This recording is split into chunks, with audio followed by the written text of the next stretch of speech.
Bonjour, dans cette vidéo, on va couvrir les calculs de masse volumique. Donc, pour commencer, je vais juste aller à travers la première formule, ensuite comment isoler pour les deux autres variables, et ensuite de ça, on va faire plein de questions qui sont les questions de tes devoirs que j'ai donnés en classe. Donc, sont similaires, et je vais te montrer comment toutes les résoudre. Donc, ta formule de base pour la masse volumique, c'est masse volumique, c'est masse divisé par le volume. Donc, quelque chose à noter, c'est que tes unités sont masse volumique, habituellement grammes par centimètre cube, des fois grammes par millilitre. Okay? Donc, les deux sont corrects. 1 centimètre cube, c'est 1 millilitre. Et là, ensuite, tes unités de masse sont en grammes et tes unités de volume sont en centimètres cubes. C'est très important de faire certain que tes unités, lorsque tu fais la question, sont les mêmes. Donc ici, si tes unités de masse volumique sont grammes par millilitre, il faut faire certain que tes unités que tu utilises sont des grammes pour la masse et millilitres pour volume. Donc tes unités vont aller ensemble. Si on veut isoler notre formule pour avoir la masse, on est en train de chercher la masse, tu vas toujours commencer avec la masse volumique, c'est masse sur volume. Et là, il faut que tu isoles en faisant l'opposé des opérations. Donc ici, tu vas avoir masse divise volume.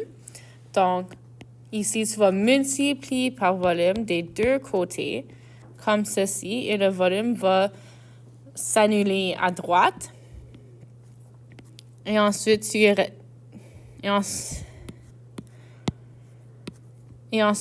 ça te donne volume fois masse volumique, c'est la masse.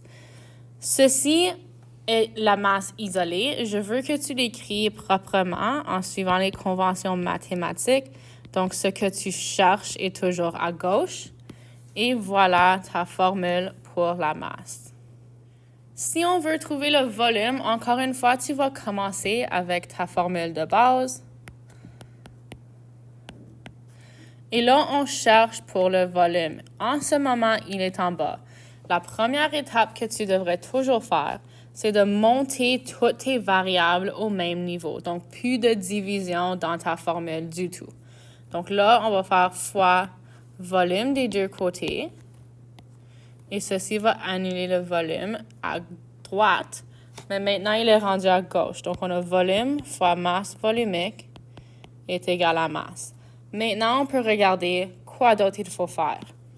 Donc ici, j'ai volume fois masse volumique. Donc, on va faire l'opposé pour enlever la masse volumique. Ce que tu fais de un côté, tu dois faire toujours de l'autre. Donc là, j'ai volume, c'est la masse sur la masse volumique.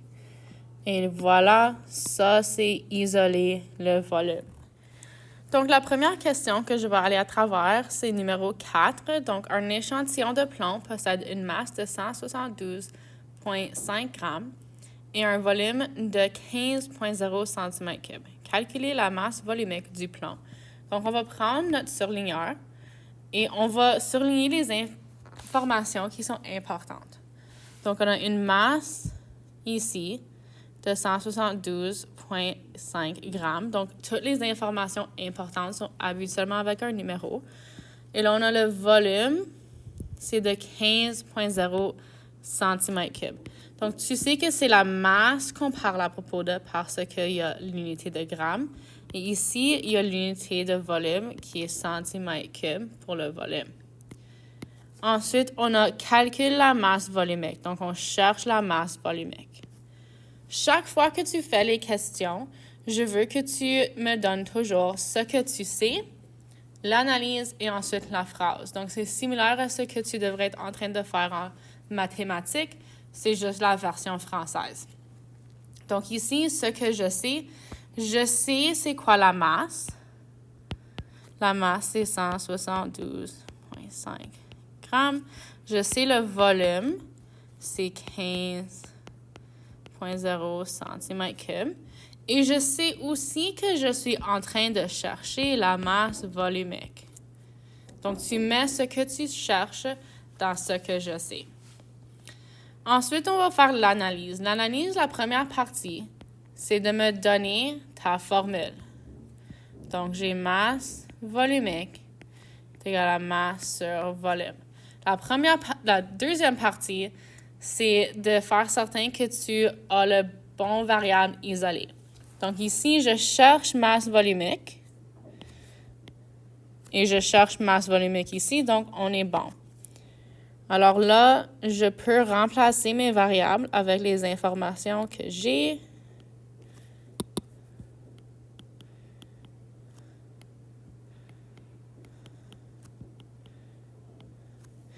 Et là, on va le calculer. Donc, ceci nous donne une masse volumique de 11,5 grammes par centimètre cube. Donc, ça, c'est ma réponse finale. Et là, je vais écrire une phrase. Donc, la masse volumique du plomb est 11,5 grammes par centimètre cube. Super important d'inclure tes unités, surtout dans la phrase. Parce que sinon, c'est comme 11,5 quoi? 11,5 chat, chien, éléphant, chapeau, je ne sais pas. Il faut que tu me donnes les unités. La prochaine question ici, c'est numéro 5. Donc, un bloc de fer mesure 12 cm de longueur, 8 cm de largeur et 5 cm de hauteur. Calcule la masse volumique du fer si la masse du bloc est 3744 grammes. Donc ici, j'ai 12 cm de longueur, 8 cm de largeur, 5 cm de hauteur. Je veux calculer la masse volumique et je connais la masse qui est 3744. Donc j'ai longueur, j'ai largeur, j'ai hauteur, j'ai la masse,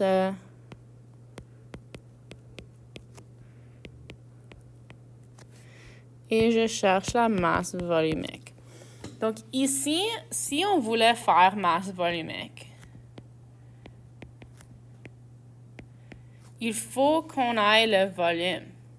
Mais je n'ai pas d'information, j'ai pas comme une valeur de volume aussi. Donc, on va aussi chercher le volume. Donc là, cette fois-ci, on va commencer avec le volume. Le volume d'un rectangle ou d'un prisme rectangulaire est longueur fois largeur fois hauteur. Donc là, je vais mettre mes informations.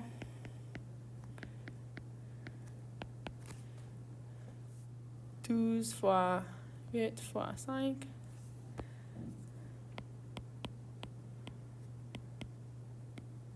« 480 cm3. Là, on peut aller calculer la masse volumique, qui est masse sur volume. On va vérifier. Oui, on a isolé la masse volumique, c'est ce qu'on cherche. On est bon. Et là, on va remplacer. Donc, la masse, c'est 3744,00 grammes. Le volume, c'est 480,00 cm3. Et on va le calculer.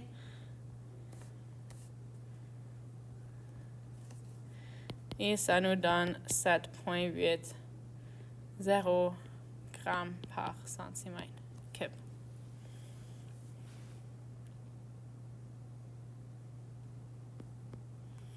Là, on va faire notre phrase. Donc, on cherchait la masse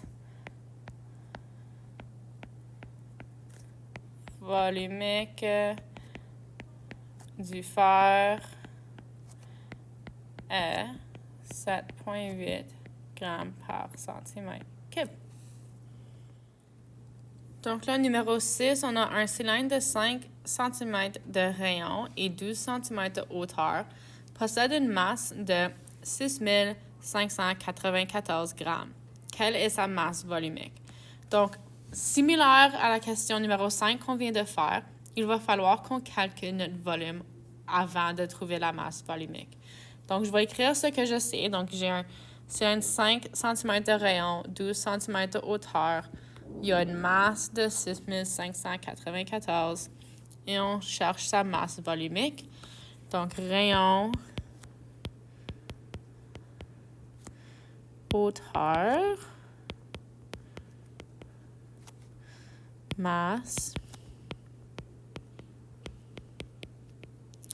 et on cherche la masse volumique. On cherche aussi le volume parce qu'on n'a pas le volume comme un numéro en ce moment. Donc, notre première étape va être de trouver le volume. Le volume d'un cylindre, c'est la formule pi r au carré fois h. Donc, ici, j'ai pi, j'ai 5 au carré et j'ai h. Donc là, je l'ai juste changé à scientifique parce que j'ai 5 au carré fois 12 fois pi qui me donne 942,4777, on va dire 48 centimètres cubes. Et ensuite, on va trouver la masse volumique. On va vérifier que notre formule est bonne. On cherche masse volumique. C'est ce qu'on cherche. Donc, tout est bon. On va faire masse volumique, c'est masse, qui est 6594. Et le volume.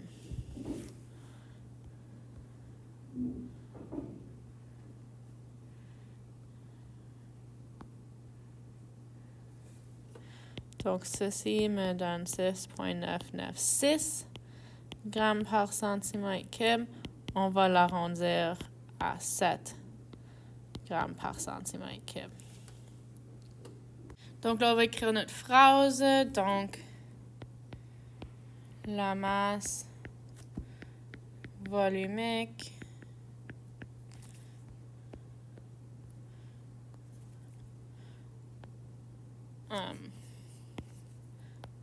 du cylindre est 7,0 grammes par centimètre cube. OK, notre prochaine question, c'est calculer la masse de 55 cm3 de cuivre si la masse volumique est 8,9 grammes par centimètre cube. Donc ici, il faut faire attention avec comment la phrase est écrite. Donc, on veut calculer la masse, puis on a ce numéro après. Mais ce numéro a les unités de volume, pas de masse. Donc, ça, c'est notre volume. Et on est en train de chercher la masse. On connaît que la masse volumique, c'est 8,9.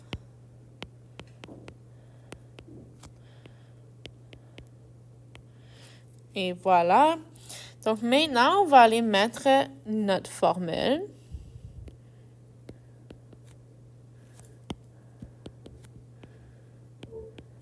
Et là, on va vérifier.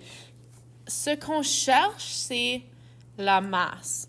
La masse, dans ce cas ici, n'est pas isolée. Il n'est pas à gauche tout seul dans cette équation, donc il faut qu'on l'isole. Pour faire ceci, on va se rappeler du début du vidéo.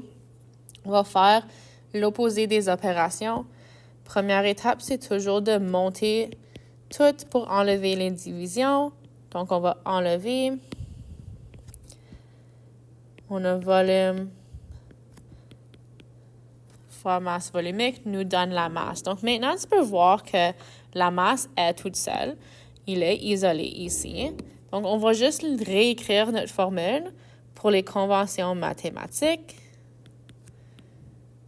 Et voilà. Donc là, on peut remplacer nos valeurs.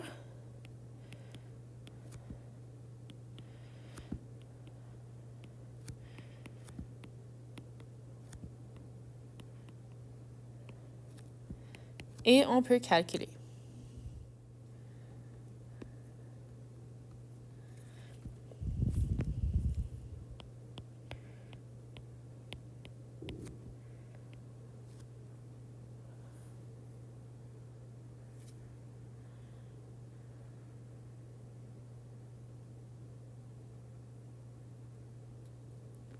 Donc là, on a la masse, c'est 489,5 grammes. On va écrire notre formule. On va écrire la phrase.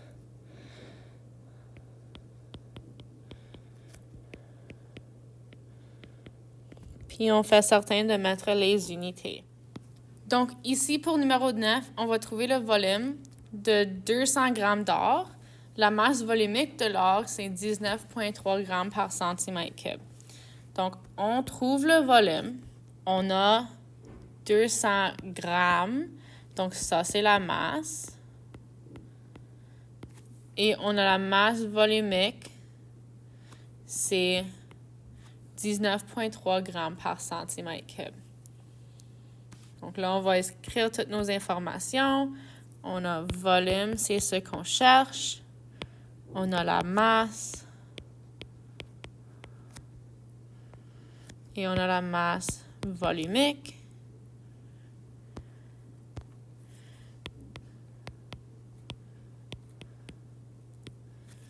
Et voilà. Donc là, on va écrire notre formule de base.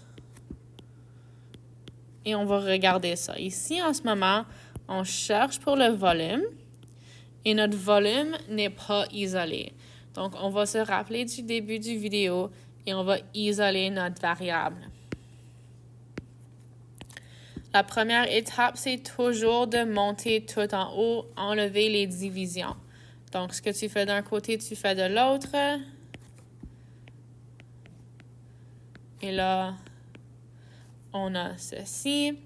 Mais là, tu peux voir encore une fois que le volume n'est pas encore isolé. Donc, on va continuer.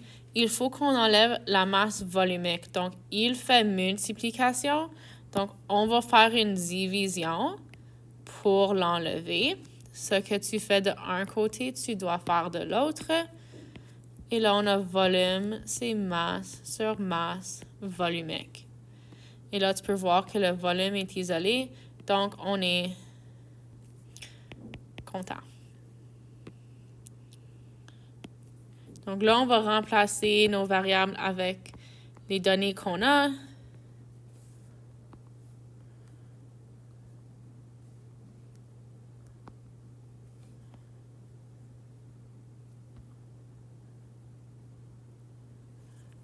Et ceci nous donne 10,36. On peut l'arrondir à 10,4 grammes.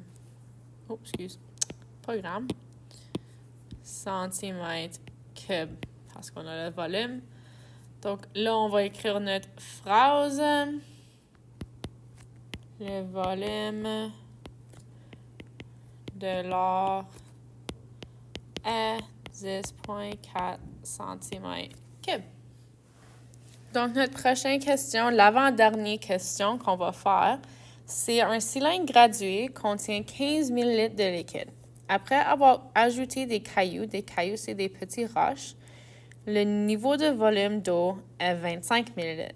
Si la masse des cailloux est 15 grammes, c'est quoi leur masse volumique? Donc, pour faire cette question, on va faire un petit dessin pour mieux comprendre. Donc, on a un cylindre. Il a, en ce moment, 15 ml. Ça, c'est le volume initial qu'on commence avec. Une fois que tu ajoutes des petits roches, le volume va augmenter à 25 ml. Donc, le volume qui est déplacé, donc ce volume ici, ce montant d'eau, ça, c'est le volume que les roches ont.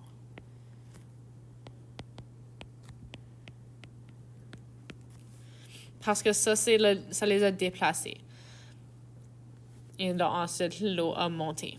Donc là, ici, on a volume initial, c'est 15 ml. Volume final, c'est 25 ml. On cherche la masse des cailloux. Oh, non. On cherche la masse volumique des cailloux. On a la masse, c'est 15 grammes. Donc ici, on a la masse, c'est 15. Ça, c'est deux informations pour le volume. Et là, on veut savoir c'est quoi la masse volumique. Avant qu'on fasse ceci, on a besoin d'un volume, juste un numéro. Donc, on veut volume de l'objet. Donc, dans ce cas, c'est les roches. Donc, ça, c'est volume final moins volume initial. Donc, ça, c'est juste de comprendre que si tu soustrais le 15 de 25, tu vas avoir le volume, la différence de volume. Puis ça, c'est le volume des roches. Donc, ici, on va faire le calcul de volume. Donc, 25 ml moins 15 ml. On a 10 ml. Et là, on cherche la masse volumique. C'est masse sur volume. On a notre masse, c'est 15 grammes. Le volume, c'est le 10 ml qu'on vient de calculer.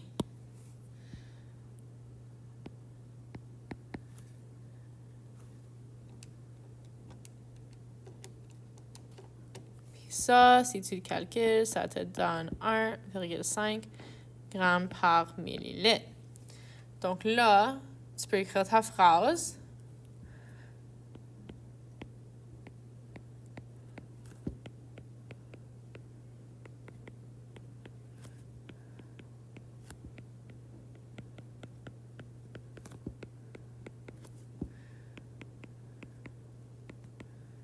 Et encore une fois, fais certain que tu as tes unités. Notre dernière question ici, c'est très similaire à 13.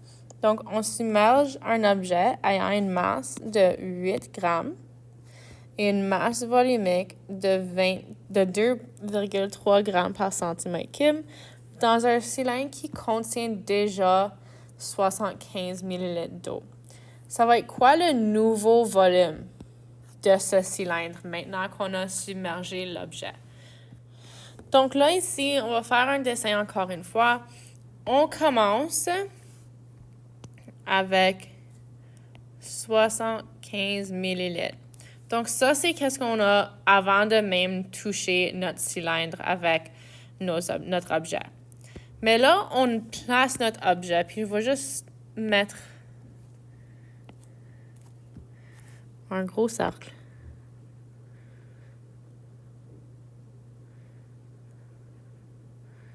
Donc, si on a placé un objet, l'eau va monter. Puis, on veut savoir comment haut est-ce que ça va monter. Donc, ça, c'est notre nouvel volume. Donc, le volume final, c'est ce qu'on cherche.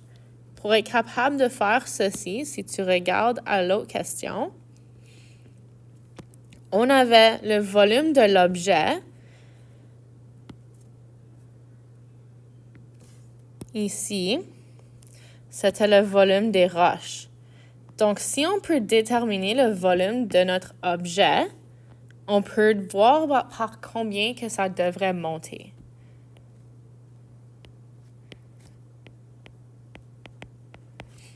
Donc, ça, c'est notre volume de l'objet. Donc, là, on va écrire nos informations. On a volume initial, c'est 75 ml. On a la masse, c'est 8 grammes. On a la masse volumique, c'est 2,3 grammes par centimètre cube. Et on cherche le volume final, mais aussi on va chercher le volume de l'objet. Donc, on va commencer par ça. notre volume de l'objet, on va le calculer avec la masse volumique, qui est masse sur volume. Donc, encore une fois,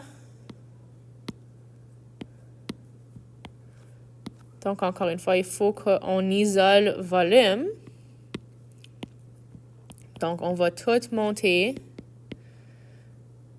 On a volume fois masse volumique, c'est égal à masse. Puis ensuite, on va diviser pour enlever la masse volumique. Ce qu'on fait d'un côté, on fait de l'autre. Et on a volume, c'est masse sur masse volumique. Donc là, on connaît notre masse. C'est 8 grammes. Et notre masse volumique, c'est 2,3 grammes par centimètre cube.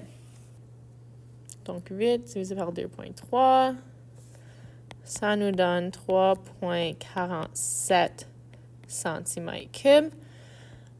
Une chose à noter ici, c'est qu'en ce moment, on est en train de travailler avec des centimètres cubes. Mais notre volume, c'est en millilitres. Est-ce que ceci, c'est exactement les mêmes unités? Pas nécessairement, mais ils sont très proches. Donc, une chose à se rappeler, c'est que 1 centimètre cube, c'est égal à 1 millilitre. Donc, quand tu as 3,47 centimètres cubes, tu as aussi la même chose que dire 3,47 millilitres. Donc, ça, c'est le volume de notre objet. Donc, ça, c'est 3,47 millilitres.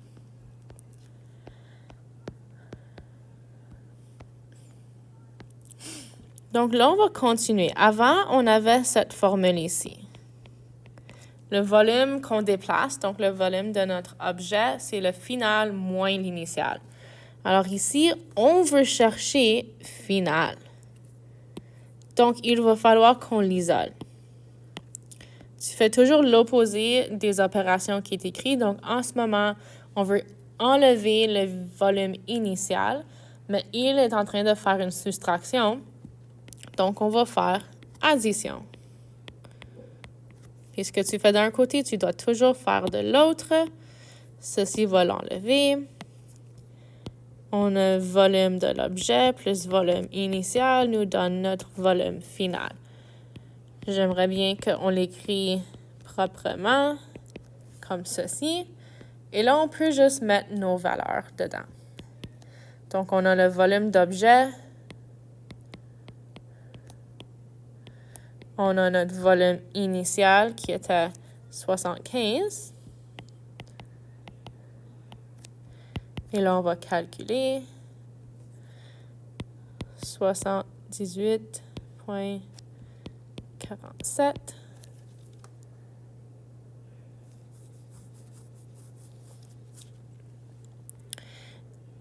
Puis ça, c'est en millilitres.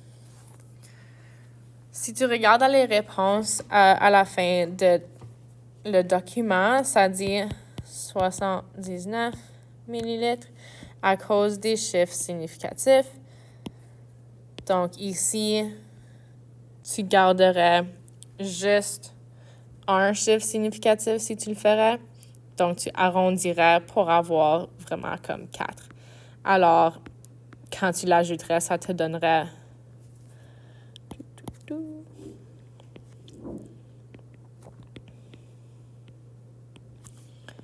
parce qu'avec on se rappelle que quand c'est division, on garde le montant de chiffres significatifs, pas les décimales.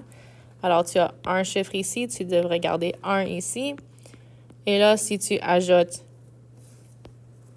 4 plus 75, ça te donne 79. Donc, ça, c'est juste la seule différence parce que moi, en ce moment, je ne regardais pas les chiffres significatifs. Mais si tu es en train de comparer, ça, c'est quelque chose à garder en tête. Alors là, on va écrire notre phrase de conclusion. Le volume final serait de 79 millilitres.